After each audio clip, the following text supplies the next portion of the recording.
Yo la team, j'espère que vous allez bien, que vous avez passé une très bonne journée. On se retrouve ce soir pour parler Ligue des Champions mardi. Mercredi aura lieu la 6e journée de LDC et c'est extrêmement compliqué à pronostiquer parce que plusieurs équipes sont déjà qualifiées, des équipes sont éliminées, d'autres n'ont rien à espérer. Donc il y aura beaucoup de surprises. Je pense à nous d'essayer d'aller chercher les bonnes surprises et les choses un peu plus normales qui se passeront lors de la J6. Juste avant de donner mes 16 scores exacts sur ce concours, la team, on va forcément faire le bilan de la J5 et c'est Clément qui a remporté la 5e journée de Ligue des Champions avec 31 points. En deuxième position, moi-même, débrief prono foot avec 30 points. Troisième, Utrix, toujours habitué aux bonnes positions, que ce soit en Ligue 1 ou en Ligue des Champions. Quatrième, deux joueurs, Quagliarella et Tubize avec 27 points, ce qui nous donne au classement général forcément après sa bonne prestation lors de la J5. Utrix confirme vraiment sa top position, 145 points. Deuxième position pour Manu 76, 136 points. Troisième, Max avec 132 points. Quatrième, Luc ASSE qui perd donc 2 places dans ce classement avec 128 points. Cinquième, Morito, 127 points. De mon côté, la belle prestation de la J5 me permet de prendre la 8e place du concours avec 121 points. Objectif toujours de mon côté, atteindre le top 5 en fin de saison, que ce soit en Ligue 1 mais également en Ligue des Champions.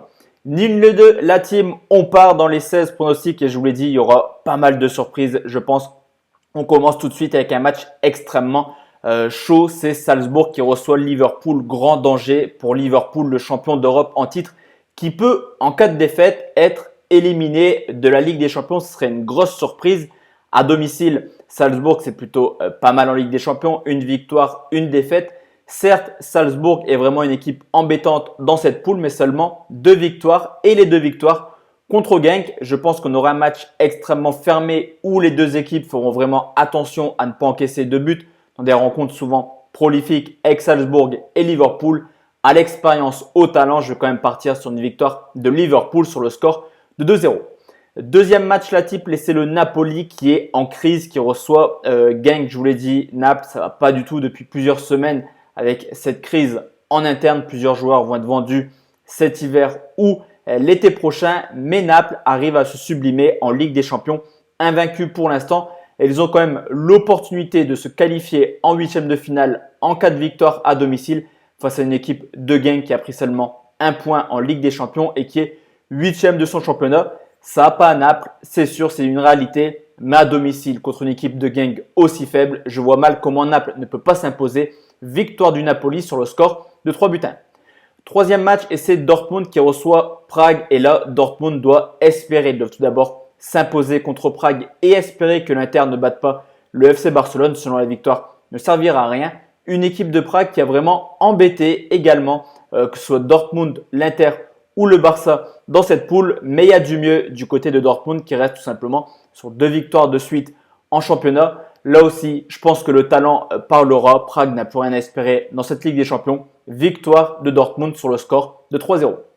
Et là, on passe à un match extrêmement intéressant, la team. C'est l'Inter de Milan qui reçoit le FC Barcelone. Le Barça qui est sûr et certain de terminer premier. Est-ce que le Barça mettra l'équipe type en sachant qu'ils ont un calendrier démentiel en Liga? Ils vont jouer contre la Real Sociedad le week-end prochain et également le choc, le Classico contre le Real Madrid.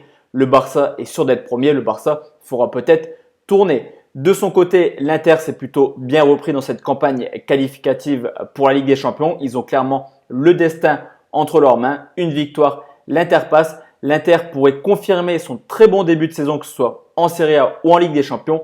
Et en plus, le Barça ne s'impose pas à l'Inter.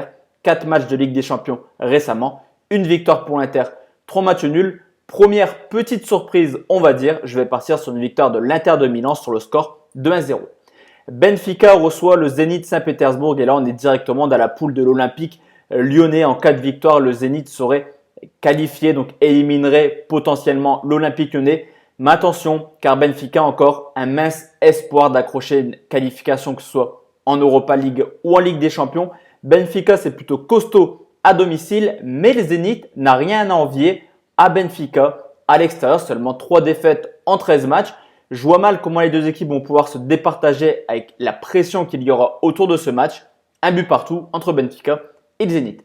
L'Olympique Lyonnais justement reçoit Leipzig, et que penser de Lyon cette année, capable du meilleur comme du pire, capable de s'imposer 2-0 à Leipzig justement lors du match aller, mais en championnat ils font vraiment des grosses contre-performances. Leipzig sont qualifiés, il va falloir jouer la première place, un point leur permettrait de terminer premier. On connaît l'importance de terminer premier d'un groupe de Ligue des Champions, et Leipzig réalise une très bonne saison, que ce soit en Ligue des Champions forcément, mais également en championnat, deuxième de Bundesliga. À l'aller, Lyon avait réussi à s'imposer 2-0 à Leipzig, mais Leipzig avait quand même réalisé une très bonne performance. Et à l'extérieur, Leipzig a tout simplement remporté ces deux matchs de Ligue des Champions, que ce soit à Benfica ou au Zénith. Leipzig a toujours gagné.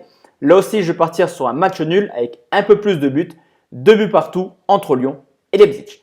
Place maintenant à la poule du LOSC, et c'est Chelsea qui reçoit justement Lille, une équipe de Lille qui n'a plus rien à espérer, mais justement, ça pourrait leur permettre de réaliser une prestation. Lille reste sur 3 victoires de suite en Ligue 1, avec une première victoire à l'extérieur à Lyon, justement sur le score de 1-0. Du côté de Chelsea, ça va un petit peu moins bien. Après un très bon début de saison, seulement une victoire sur les 5 derniers matchs. Mais dans cette Ligue des Champions, on parle expérience, on parle talent, également pression. Chelsea est largement supérieur à Lille, et je vois mal comment Lille pourrait ne serait-ce que ramener un point. Large victoire de Chelsea qui doit absolument s'imposer pour se qualifier. 4-1 pour les Blues. Dans cette poule également, on a une deuxième rencontre entre l'Ajax et Valence. Et là aussi, Valence peut encore se qualifier. L'Ajax peut se permettre de prendre un point dans quand même une équipe de Valence qui petit à petit en Liga revient plutôt bien. Mais l'Ajax, c'est sérieux, c'est cohérent. J'y trouve beaucoup plus fort que l'an passé. Lors du match aller, l'Ajax était facilement imposé 3-0 à Valence. Je vois mal Valence capable de réaliser un coup à l'Ajax. Victoire des Hollandais sur le score de 2-0. Place maintenant la team aux rencontres de mercredi, et c'est le Dynamo Zagreb qui reçoit un Manchester City complètement également en crise, qui sont troisième de Première Ligue avec déjà 14 points de retard sur Liverpool. Le titre est quasiment fini à 99% pour les Blues. Objectif forcément Ligue des Champions. Et Zagreb, c'est une équipe qui est vraiment intraitable à domicile, mais Zagreb est dans l'obligation. Il n'y a pas d'autre option pour eux. Il faut s'imposer pour se qualifier. Manchester City perd quand même pas mal de matchs en ce moment. Et comme Zagreb doit jouer, Zagreb ne défendra pas forcément. C'est ce qui pêche un petit peu pour City cette année, des équipes extrêmement défensives. City peut s'imposer. Il y aura du but en tout cas, c'est vraiment un pronostic qui est vraiment fiable, du but dans ce match. Et je vais partir sur une victoire tout de même de City sur le score de 3-2. On reste dans cette poule, et c'est Donetsk qui reçoit l'Atalanta Bergame. Et là, c'est un petit choix du cœur de mon côté. Je vais partir sur une victoire de l'Atalanta Bergame sur le score de 2-1. Une équipe plutôt à l'aise à l'extérieur, 5 victoires, 3 nuls en Serie A. Alors que Donetsk a un petit peu de difficulté à domicile en Ligue des Champions. Un nul, une victoire. L'Atalanta peut également se qualifier en cas de victoire. J'aime bien cette équipe de Bergame, c'est pour cela que je vous propose une victoire de Bergame sur le score de 2-1. Le Bayern Munich reçoit Tottenham, et là on a clairement un match qui ne sert à rien. Le Bayern terminera premier sur, Tottenham terminera deuxième sur également. Depuis l'éviction de Kovac, il y avait du mieux du côté du Bayern, mais voilà, ils retombent un petit peu dans leur travers. Ils restent sur 2 défaites de suite en Bundesliga, alors que du côté de Tottenham, depuis l'arrivée de Mourinho, 5 matchs, 4 victoires pour une seule défaite. Je vois également un match à but, et je vais partir sur un match nul. Je ne veux pas me mouiller. 2 buts partout entre le Bayern et Tottenham. Dans cette poule, l'Olympiakos reçoit Belgrade, et là par contre c'est un match à enjeu. En cas de victoire, l'Olympiakos prendrait la 3e place qualificative pour l'Europa League. Une équipe de l'Olympiakos qui à domicile a quand même pris le point du match nul contre Tottenham, a empêté le Bayern Munich et a remporté ses 3 matchs de tour préliminaire de Ligue des Champions à domicile. Alors que Belgrade, il y a le Belgrade à domicile, costaud, sérieux, mais à l'extérieur, c'est un peu moins bien. 2 défaites en Ligue des Champions, 5-0 et 3-0 contre le Bayern et Tottenham. Là également, il y aura une chaude ambiance du côté de la Grèce. Je vais partir sur une victoire des locaux sur le score de 1-0. Place maintenant au groupe du Paris Saint-Germain. On parle directement de Bruges qui reçoit le Real Madrid. Le Real Madrid sûr et certain d'être qualifié, qui terminera deuxième, alors que Bruges peut encore espérer décrocher une place en Europa League. Une équipe de Bruges qui a seulement 3 points dans cette Ligue des Champions, mais qui a quand même réalisé de très belles prestations. En témoigne son nul de partout au Real. Cependant, depuis ce nul, forcément le Real va un petit peu mieux. Mais le Real, comme le Barça, a un calendrier extrêmement compliqué. Déplacement à Valence, plus forcément le déplacement au Barça. Pour le Classico, Bruges est plutôt séduisant cette année. Deuxième surprise, victoire de Bruges sur le score de 2-1. Le Paris Saint-Germain justement reçoit Galatasaray et là aussi rien à espérer pour Paris qui terminera premier. Une équipe de Paris qui joue par intermittence cette année. C'est vraiment les individualités qui font la différence. En Ligue des Champions, ça se passe bien au Parc. En Ligue des Champions à l'extérieur, ça se passe très mal pour Galatasaray. Et également en championnat où ils ont beaucoup de difficultés. Ils sont seulement 6e. Est-ce que ça sera la priorité pour Galatasaray ce match, même s'ils peuvent encore aller en Europa League?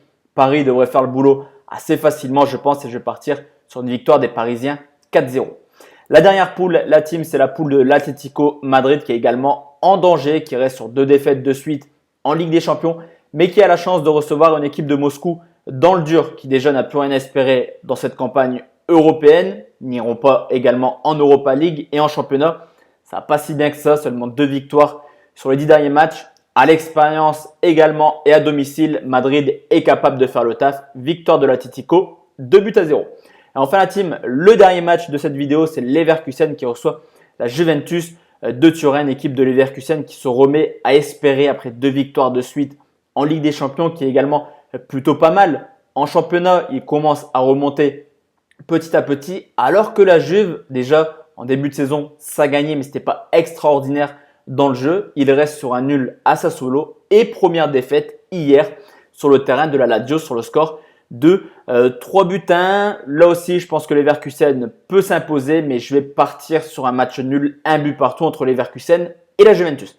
Donc voici la team, mes 16 scores exacts pour la Ligue des Champions. On se retrouve demain pour le palier 1 de la montante. Ça y est, elle revient après avoir s'était arrêté au palier 8. On recommence une montante demain soir, effectivement, pour partir sur des pronostics un peu plus fiables sur la Ligue des Champions. Rendez-vous demain à 18 h pour la montante. Rendez-vous demain à 20 h pour les pronostics habituels. Bonne soirée la team et on se retrouve demain. Ciao, ciao.